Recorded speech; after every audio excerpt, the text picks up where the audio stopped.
what the Middle East see most of the time is that the technology that you bring, you come in with technology, with experience, with exposure, that has a certain value, and they're willing to talk to you.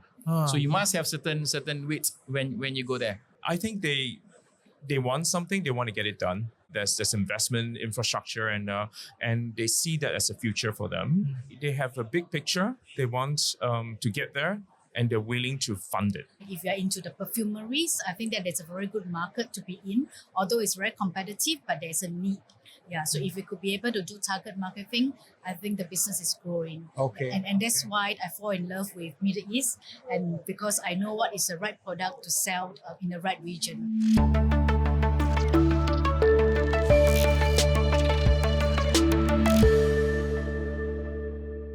Welcome back to the TFC Business Show. I'm your host Reggie, aka your Chief Financial Coconut, and today we are doing a very interesting panel. Personally, I find this panel the most exciting, right? Like because it's Middle East, right? It's the pizzazz, right? I feel like it's the frontier of a lot of interesting new projects. And I always hear people say like, "Oh, Middle East, the project budget are very big one, right? Can do a lot of things, can make magic, right?" So that's why I wanted to pull together a panel to talk about this, right? So maybe we go one round, just introduce yourself first, and then we lay the ground of what you do, all that, then we can have a good discussion. Okay, how about Tonya? You can start.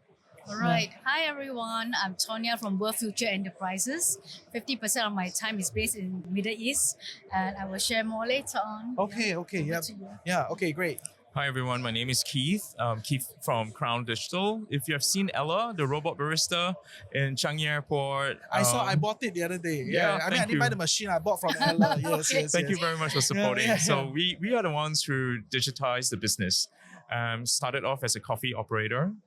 Faced all the challenges with labor shortage and decided to digitize the business. So we became a full stack startup, designing, building the robots and the AI, and now we have Ella running in the airport 24/7, unmanned, and this is a tech first sort of business for coffee. Going to be sharing that journey. Okay, what is Ella got to do with the Middle East? The first time I met Etisalat was in New York. So back then, we were at the National Retail Federation NRF show, just right before the pandemic. We were there in New York, and it had to be right before the pandemic. Right before the pandemic, we had our first robot, went to New York, showcased it with Intel, and Etisalat came and said, we love this. You got to come to Dubai. We'll bring you in to GITEX. Is one of the biggest tech shows in the UAE. And since then, we've been there for like 4 or 5 years now. And that was when I was exposed to the huge opportunity in that region. Coffee is a big thing. Everyone loves coffee, and they love technology.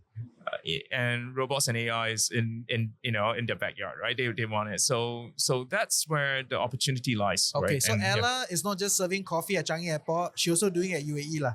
So we build a system to scale, and Singapore is a small market, isn't it? We're going global. Okay, great. And yourself? Yeah. Hi, I'm Azhar Osman, Executive Chairman of Enercon Asia. We run quite sometimes. And like you said, you guys are big ones. Yeah. No, they're humble, right? So we are in the middle. We have been doing projects in Middle East, in Qatar, in Dubai. We just recently won an order in Saudi Arabia. Personally, I've stayed in Iran for 2 years. For information, I was a commissioning engineer. It's true, it's the new frontier. We opened our office in Uzbekistan, and actually this year we're going to open an office in Dubai. Nice. Okay, so based on that little intro, right, maybe you can just kind of lay the ground of for all of us starry-eyed individuals that have not dipped our toes in, right? What is the Middle East, and then maybe some of the more specific parts of it that you're more familiar with. Right? How does this thing work from a business standpoint? I have been in the market, right, for the last 20 years. I always emphasize that. Yeah, because so I'm not new. I've been there for 20 years. Yeah. Yeah, because I really see the transformation in Dubai, where it was a desert and there was really like GPS off-road when I was visiting my client.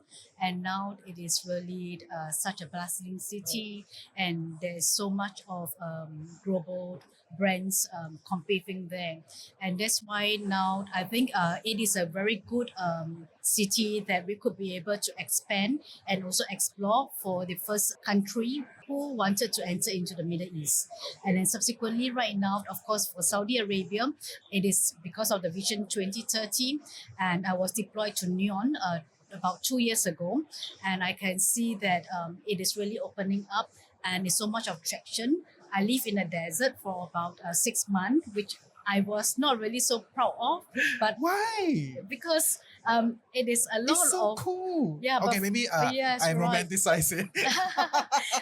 yes, I think it's very cool. So Yeah. that's why I took the challenge to Okay. live in the desert, Hmm. but I was not prepared, and that was where I have very tough learning experience, not only in terms of the business wise, but more also on personal care as a female, as a lady, how we should take care of our face and what kind of beauty treatment should we also bring along in the desert. Yeah, right? to think that is a struggle, right? If you've never Yes. been there, you Right. will not know. Yes, Okay. because we always thought that the lady there have to wrap up, but actually it's a protection because of the direct sunlight and the direct heat. And now the day when I'm there, although it's no longer a compulsory to have a baya, but I still wear that because of the material itself is really very soft and it's very airy. So it is not as warm as we think, like it's so dark, so black and so heated up. Okay, right? okay, fair. And your business there is carpets. You know, or help me understand. Like you've been Okay. there for 20 years. You know, what were you doing there, and what are you doing there now? you Okay. know? We are a brand powerhouse whereby we represent brands and company into the Saudi Arabia and the Middle East. So in the vertical, we are strong in FMCG, F&B, health and beauty, lifestyle to household. So everything you can find in a supermarket, hypermarket or retail, we could be able to work through together with our partners in Saudi Arabia. And in the horizon, we will bring company who wanted to start up or set up in IT space, in technology space, and also across the 5 sectors where Saudi Arabia is focusing. Oh wow, that's everything lah. Pretty much. Vertical and horizontal. Yeah, So yeah. horizontal, I partner with Astrolab, a company platform that we will have like co-working space and also help through with secretary work, HR to the full fledged of Services. Yes, that's right. Okay, fair. And you alluded to Vision 2030, right? That's like everybody's talking about it, right? If you're there and you don't know the Vision 2030, I don't know where you are, right? So what is the take, from because the Saudi government will sell you whatever they want to sell you, right? But from a SME standpoint, from an entrepreneur standpoint, from here looking at it, right? How do you look at it? How do you think of like, how do we integrate and work in this vision? Saudi Arabia has a very bold target, 2030. And there's a shift away from the oil and to create new economy out of that. And it's very tech driven. And with that direction, the willingness to embrace technology, right? And rethinking how the city should look like, being tech first and willing to invest for that future, I think that offers a huge opportunity for any technologists around the world to support that, because no one can build everything. That presents a huge opportunity, right, to bring our technology that we incubated here in Singapore, across to the Middle East. Yeah, so that to me that presents a huge, a draw for me. Yeah. So as long as you are in the tech space, you have a stack, you've piloted something that works here, then you should definitely go there and just kind of see how you can integrate it. Is that what the blanket statement? Definitely, and being Singaporean, we Very when scared. when we tell them like I'm from Singapore, we have a good reputation. Really? Yes, we do. So we the do. Singapore brand stands in the Middle East. Yeah, it we does. we do, yeah. Tell us more, because government always say Singapore brand. Not saying it's bad, but what is your lived experience with this like Singapore brand being like embraced in the Middle East? Like anybody? We have a very good reputation. Huh? Yeah. Really? I think globally, people realize, we are, we came from a very small little village, and we have a rule of law. We're a financial hub. There's a lot. That's and that plays to our brand. True. Yeah. I totally agree, and this from experience that I travel many countries, Bangladesh, Uzbekistan, and so on. The difference, like I said, when you go overseas, when you are there, being an expat in a way, people treat you differently. And then the fact that you're from Singapore, there's an added value. They see you from Singapore, and we put our professional front of how we do business, so that they accepted it as well. So as you progresses, and this is what, honestly, if I were to tell you, 80% of our business is overseas compared to what we're doing locally. And as we progresses, they have a certain tender. They said, okay, the product must come from US, Japan, and so on. Nothing mentioned Singapore. Then we told them, what about Singapore? Then they said, yeah, I think that can be added in. I think that one can go in. Yeah. So, and this is something that we need to kind of enforce to them, because some spec doesn't say Singapore clearly. You can push for it because there's value to it. And secondly, Singapore passport, this is one of the strongest passport in the world. So I can travel any country without visa, right? Almost every country, and that make business easier, even to the Middle East as well. So what Keith mentioned about the direction for Saudi Arabia, every country you go, they will ask you to invest, right? Is it? Yeah, everywhere. But I thought they are like wealthy, right? No, I mean the wealthier, the more the money they will ask you to put in, so they kind of like, it's other people's money that bring benefit, right? Yeah. And of course you have skin in the game as well. So this is where every country will ask you to do so. Dubai, Saudi, and so on, Oman, and so on. They will put their value of what they can offer from taxation, and so on. At the end of the day, is how you see the country that benefit you the most. Not all countries you can invest at one go. You take the country that has the best benefit for you and the best so-called opportunity for you. And that's where we kind of jump in where the business goes. So I'm going to Oman this Saturday night because I'm invited. So when you're invited, right, it's nice, right? Business come to you. Then you search for it, right? And that's how we do business. Yeah. Can you help me expand a little bit on that? Because similar to ASEAN, right? When people think of ASEAN, then they think like everybody is the same, right? But actually inside there's a lot of complexities, right? So the Middle East is probably exactly the same, right? Like we always talk about it as one group, but there are different development, stages and all that. Maybe, having that kind of optics, give us a lay of the land. So first and foremost, I think when I first went Middle East, you notice the locals are not in the office. Oh, not in the office. When we go to the office, we meetings and so on.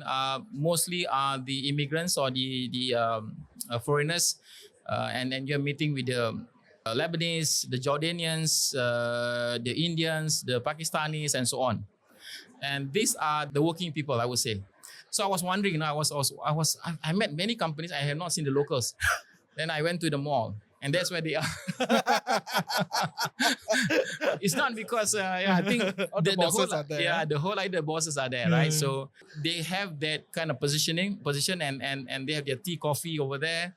And I start to see them, and you start to understand better how the business model works. And I think at the end of the day, you got to work through the ranks and get your business accepted. Can you elaborate a little bit? What does it mean by working through the ranks? So in the case of our business, when I visit a country, and I tend to, of course, approach the managers or even the CEOs, top right? Guys straight top away, guys, right? So most of the tenders or most of the inquiries come from them because they put it up, and then we come in and then put our offer. And they are the one that decide as well how your projects to be or your offer to be taken or not. The top guys, I met them as well. That happens when there's bigger synergy, like joint venture, collaboration. So when you have different level, so there are project based or there's a venture based, right?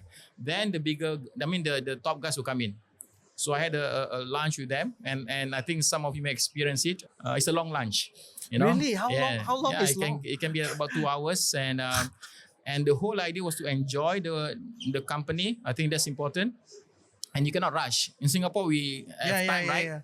Yeah. Then we try 45 minutes, last 15 minutes, we walk on the way back to office. Exactly, right? So over there, you can't. You must enjoy the company. You must enjoy the conversation. And the conversation is not about business purely. It can be other things as well, politics, about Lee Kuan Yew. They touch on that. They know Singapore well, and they touch on that. So of course, you must have certain knowledge of the world to get at par with what they're talking about. And many of these local are very, very intelligent. They study in UK, they study in US. So they do have certain depth of conversation that they can carry. So realizing that and look at how they manage businesses. So you can't say, oh, by 1 hour we are done. No. The time is different, and then they will select the place they want to eat. All right. It can be as far as long as the food is good, the quality is good, right? So I will follow. And these are what's happening over there. Interesting. No rushing. Interesting. And that is like big tender projects, right? Infra That be level, more to collaboration, joint venture, yes. Yeah, those sort of stuff. But Exactly. then in the tech landscape, is it true? Is it the same? Super exciting. It's very exciting. No, like do people also have 2-hour lunches? The big boss, the tech bro energy is different, right? So like, I want to add to that. The tech guys are from India. They're powering everything, but the bosses are the locals. But I think they want something. They want to get it done.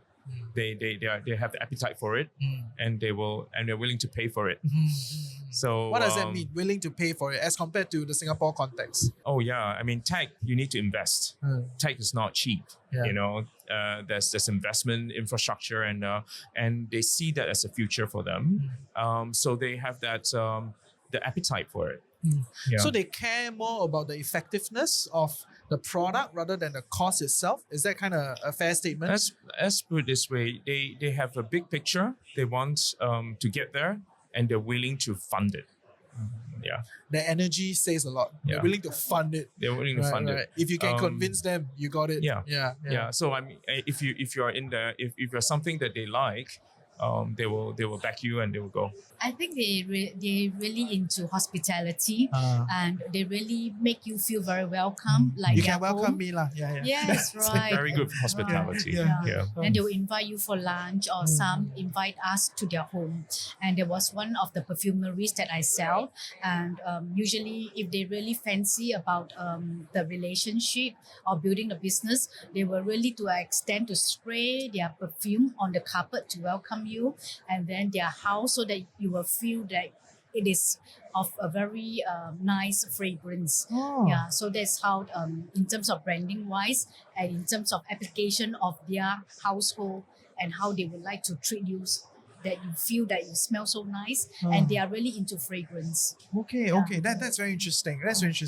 And from that point of view, right, essentially what I'm hearing is there's a group of people that are not locals that can work in senior management roles, right? They make a lot of decisions, but the people that own these businesses are one tier above. They are the locals, right? So from that point of view, in a decision-making process, right, or decision-making metrics, right, who should I try to talk to? How should I try to enter? I mean, you've established some of that color, right? But from a foreign businesses trying to enter into the game, right, how does it usually look like? Because it sounds like 2-hour long lunch with a lot of people. You must slowly, like just give us some context, right, from that point of view. Yeah. The best way to go in, not to go in blind, but to go in someone who already have experience. I think that's the right route. When you do that, then they can recommend the right people to talk to. So it's a very high touch network type of business environment. Okay. Yes. It doesn't work in a way that you do not know the person and you send an email. It's not as easy. But then you see somebody you already know, and then just drop a message that you're coming, then it's easier. In many contexts, it's such a way, and to reduce so-called mistakes or inefficiency, it's best to get a consultant, to get somebody who already done that, and that reduces your so-called your flaws. The most important part is that whether your product is highly needed in that particular country, then for us within the energy sector. So the key point that we brought in is how we package our energy solutions. Some people, they sell similar thing, but they cannot bring to Middle East. And the way we package it according to how the demand requires, and what the Middle East see most of the time is that the technology that you bring, and they do value that. If you come into trade, that's a bit tough. If you come in with technology, with experience, with exposure, that has a certain value, and they're willing to talk to you. So you must have certain weights when you go there. Interesting. Then as you progresses in terms of what we offering, the key point that they will bring, okay, fine, you bring your product, we bring the network. And that's where the collaboration must happen. You don't go there on your own, try to do everything. It may work in the beginning, but you get tired. Okay. So now our company, we tend to collaborate more. We have our own office. At the same time, in some countries, we establish so-called distributorship in that country. And that allow you to expand and grow further. Yes. Can we kind of like segmentize Sure. and break down the Middle East a little bit more? You know, like when you talk about like demand, you know, like you want to see, it's definitely not across the board. Everybody wants the same thing, right? Yep. So who is looking for what? What are some interesting things that, you know, these different nations in the Middle East are looking for? You know, so that Okay. our audience, you know, in Singapore, Malaysia can know, oh, they want this. Okay, I have this. Let's go. Yeah. Is there some color there? Okay. I think for the FMCG category, in terms of fragrance, it worked across the GCC region. Okay. So, like one man, they will have 7 body spray, yeah, and one in their drawer, one in their bag, one in their car, one in their, of course, their home, their toilets, and also offices as well, yeah. And that's why if you're into the perfumeries, I think that it's a very good market to be in, although it's very competitive, but there's a need. Yeah, so if we could be able to do target marketing, I think the business is growing. Okay. And that's why I fall in love with Middle East, and because I know what is the right product to sell in the right region. Because in my younger day, 40% of my time is in China, 40% of my time is in Middle East, 20% is the rest of the world. Yeah, so I have different range of products at different region and Yeah. different countries. So can you give us specific. a bit more insights on like where should these products go? Like, you know, based on today, how will it work? There are a few distribution channels for products itself. We have like retail and also travel retail. So retail will be, of course, at the supermarket, the shopping mall. And of course, now we have online, offline. We have omni-channel. And then now I always wanted to integrate to be harmonized retail. So have you heard of harmonized retail? No. Oh, okay. Essentially just the data set getting looped together for better marketing decision at the back. Like, okay, yes, okay. that's right. Yeah. And it comes with experience. Like what you have created for us is like really engaging with the consumer conversation, so that is where you can let your customers Yeah, feel yeah, and touch yeah. and experience the brand. Yeah. I think nowadays the total ecosystem of retail is different. Okay, I'm gonna push you a bit more, right? So, Oh, dear. so from a brand perspective, right, like all these Singapore brands, Malaysia brands, they want to enter. I mean, you said that you have quite some experience across the board, right? Give us a little bit more tangible insights as to like, okay, if we're looking at Oman, this is what you're looking at. If we're in Saudi, this is kind of the landscape. You know, Dubai is already here. You know, give me something, right? Okay, Yeah, let yeah. me try. Yeah. Sure. All right. So for Dubai, it's already very competitive. Yeah. It's to a certain extent. That's a perception, right? Yeah. And it is true. Okay. Yeah, because they have really speed up so much advance, and the brand is really a global brand that you can find, and there's a lot of investment behind for the past few years. But of course, for Singaporeans to enter in, that's why I suggest that we will gather together as one nation, and we are also organizing a Saudi Singapore gastronomy, whereby we have like 10 companies to enter together, and that is where we position as like Singapore brands rather than individual company brand, okay. so that we can add strength and credibility being a Singaporean. Okay, fair. Any things to add from a different dynamics, you know? I based on what I've seen, if you look at category of industry, education is always in need over there. Always. Education is Why? always. If you look at any country to grow, to do well, training become important, skill that they need. And of course, Singapore business has put investment in the particular sectors as well. So you look at Dubai, quite established in that sense. Of course, they have oil and gas. They're going to renewable energy. Depending on the level of where you are coming in the chain of oil and gas. Okay. In a more, I would say, retail manner, food is of course of critical nature. Halal, of course, is what they are aiming for. Halal is expected, right? Yeah, it's expected. You know halal, you don't even think about this game, right? So exactly. Is that a fair statement? They have, yes. Oh, okay, yes. okay, Generally, okay. this is what I've expected of. Okay. Of course, I've been to hotel that is non-halal food that they are served. But of course, generally, this is where if you understood of Middle East, you are respecting their culture, you are respecting what they are serving you. Of course, that is of important nature for them. Overall, I look at it in terms of the industry, like I said, education, you look at hospitality, medical, of course, energy and food. And this is what I see happening growing further and further. Yeah. Tech is something that they really, for Dubai, really will put in as much so-called investment possible to attract the tech guys over.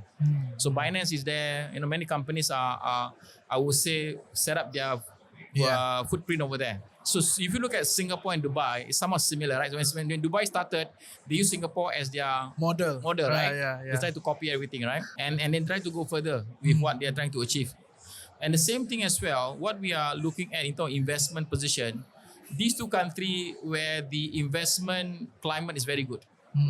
And in this way, we spoke of people over there. And of course, Singapore attracted family offices to put their company here as well. He's in the right manner to go to Dubai and push for his tech-based solution and then raise the investment. So the climate there to me is very good for investment. In other countries like Oman or Bahrain or Kuwait and so on, it's a different perspective. And every one of them trying to build the next so-called tallest building, for example, right? And same with Riyadh, they're trying to build the tallest building as well. The position that it comes to you, whether this fit you nicely or not. That's number one. And number two is that when Dubai started, we all questioned why so much things happening. Where are the workers? How this is going to be sustainable, right? And we saw, like Singapore, we know we have our own people working. They use a lot of immigrants to do so. And what we saw is that it will evolve. It will evolve into a certain growth. At one point, property was good and property was slummed. And at that junction, I remembered when the property went down, people were running away from Dubai. They already bought, let's say, property or car. They just run because they cannot afford to pay. And they cannot afford to pay. They park their car at the airport and then they just run away. Yeah, when I came back and I visited, there were cars with dust and so on. Really, that what happened. And property price went down so bad. Now it start to come up again. Of course, the sentiment is good for people to go back to Dubai. At the same time, when you have that kind of direction, Dubai become so congested. Right? So congested in that manner, right? So you got to see how you look at it. And one time I went to a meeting at a very high end, and company like Burberry's, the Burj Khalifa, all that kind of position, right? So I went to this meeting, and so my client, he stayed there, and he ordered food, right? To me, it's overpriced. $6 of Coca-Cola. It's always overpriced, Price, bro. right? Yeah, I transit at the Dubai airport. I'm like, what is this price? Exactly, right? For that particular part, I look at it, the same can I can buy $1. It can be 6 times the price or 10 times the price, right? And I think when people who has money, they can spend, they can splurge, right? And at the end of the day, honestly, it's the point of is luxury looking for or a certain kind of satisfaction you're looking for. The best value given to you is that what make you feel happy. And what I felt that anywhere you go, honestly, like I say, I stayed 2 years in Iran and 1 year in Japan, 2 years in UK. And the way I look at it, every place is home. As long you make yourself comfortable, that's the key, right? And Middle East can be a home to you as well, and you are not subjected to be following what the trend is. And they try to make Middle East, especially Dubai, bringing all the rich and famous into the country. So when they set up that kind of positioning, you have these high net worth people, right? That push the value, and whether you want to be part of it or you don't want to be part of it is your choice. But I think the best way is to be who you are and to do the business that you want to do. Don't accumulate what they are doing right now. Actually, if you don't mind me asking, how is Iran? Iran, right? Because my friends run data center, right? They say it's a great business if you enter Iran, right? So there's the whole mechanics around there, right? But we as business people, we want to look at what is interesting, right? So how is Iran like? Is this mystical? No, I had the best time. Honestly, I had the best time in Iran. Great food, beautiful people, kind, gentle. What you saw in the media is the opposite. Total opposite, honestly. And I can stay there without any worries. The media showed certain aggression, not so. Right? And we came in to build a power plant, and the people need jobs, they need food, they need growth and so on. So Iran, and we went to Isfahan, we went to Tehran, beautiful countries, beautiful, honestly. There is no danger that I saw of. And then I share a bit more when just a bit sidetrack. I was in Lahore, in Pakistan, right? So Pakistan, you would think another set of view. And I was in this particular cafe, and the ladies were with their scarf. And the setup of the cafe, if you close your eyes and you open your eyes, you thought you are in New York. Really, the cafe setting was so nice.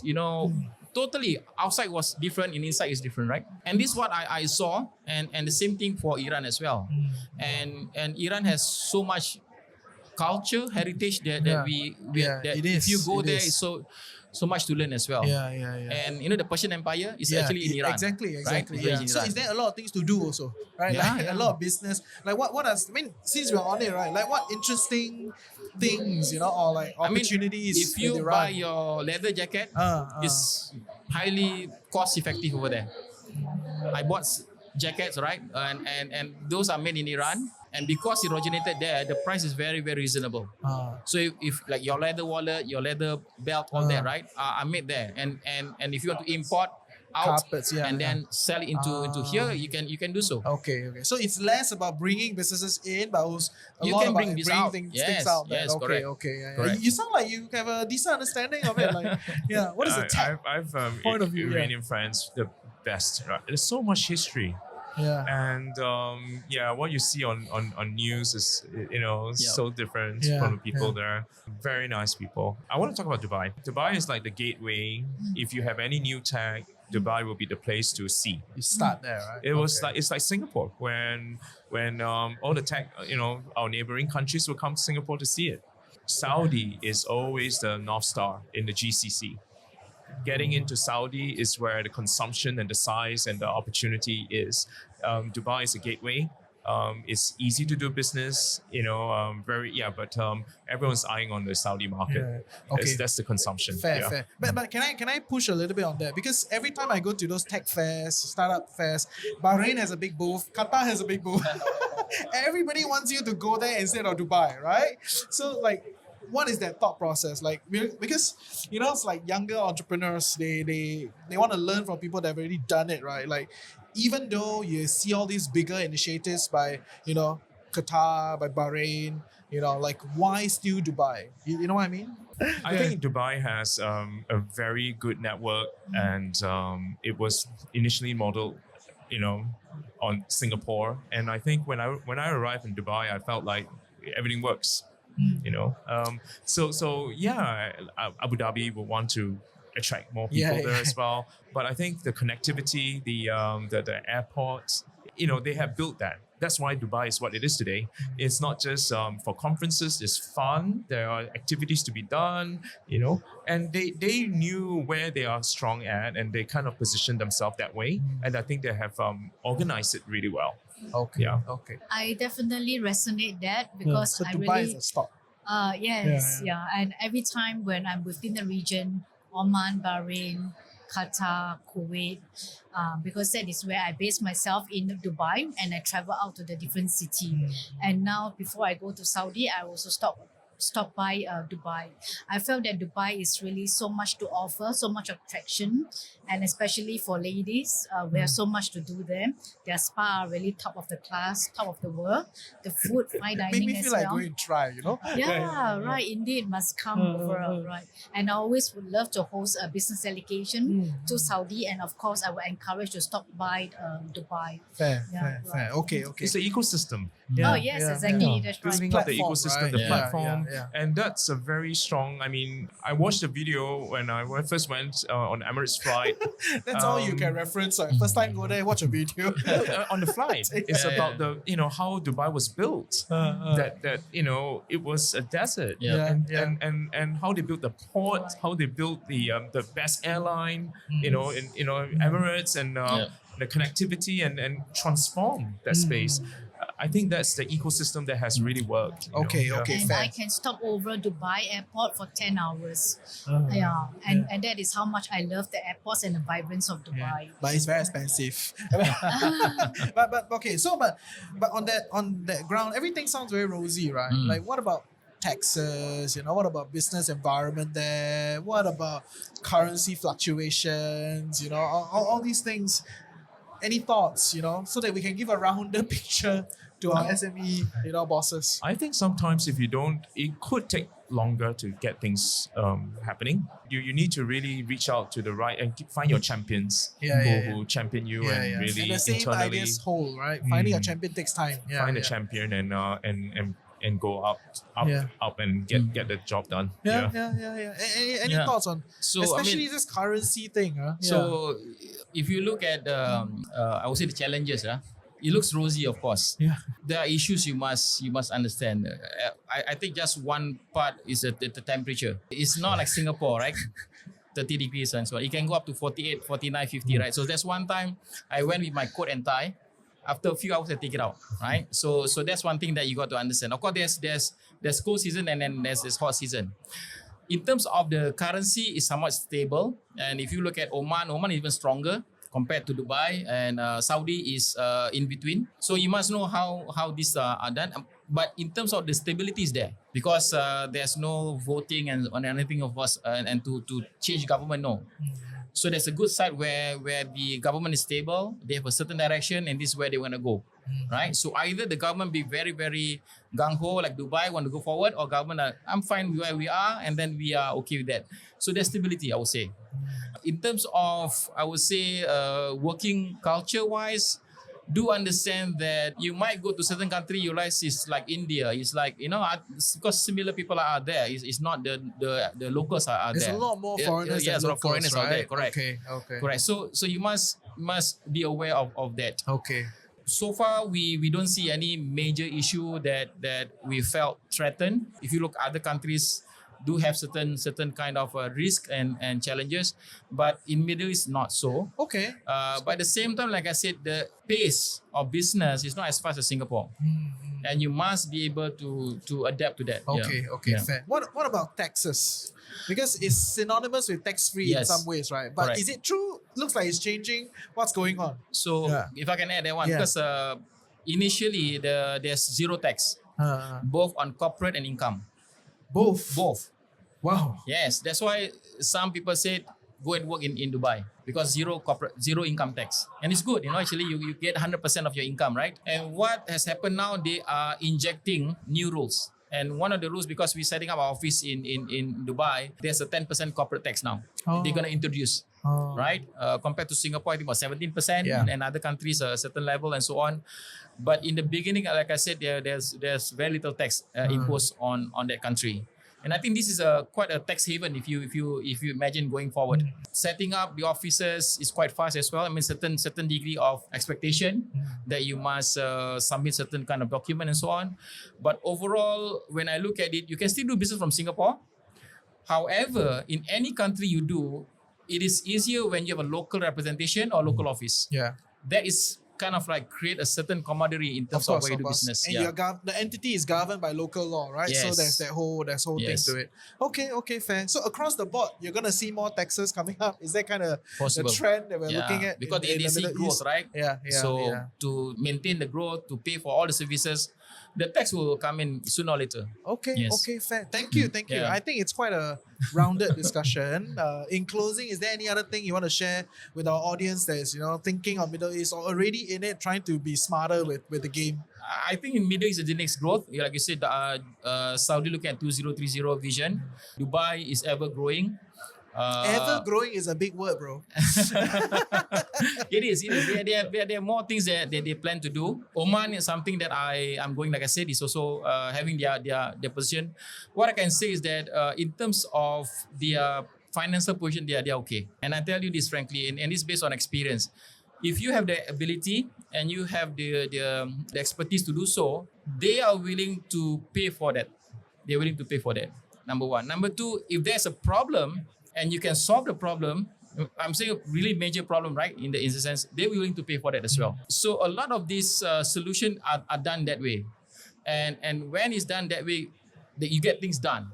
There's no, opposition to stop. There's no issues of financial. So some countries have financial issues with US dollar. They do not have that. So at least there's stability for you to come in. The issue that you feel is that when you go in, you're going to have to go for the long term. You cannot go there and then come back. No, it's a long-term investment. Okay. What is long? Long means 5-10 years. Okay, fair. Okay, fair. Anything else to add? Go. go visit. Okay. Be there. Any last things to add? Right, I would say come join me to explore Middle East. Yeah. And we always have a lot of business delegation. And recently in January, we also host a minister level kind of Nice. G2G, B2B, and also the B2C as well. So depend on what type of business that we are looking into, but definitely in terms of consumer, that is where my strength is. And then I would love to welcome more Singapore brands and then to really connect and to fly our Singapore flat high. Yeah, great. So if you want to connect, I think LinkedIn is a good place, Yes, right? yes. So follow their LinkedIn. Yes. And that's it for the TFC Business Show. Okay, take care. Bye. Thank you.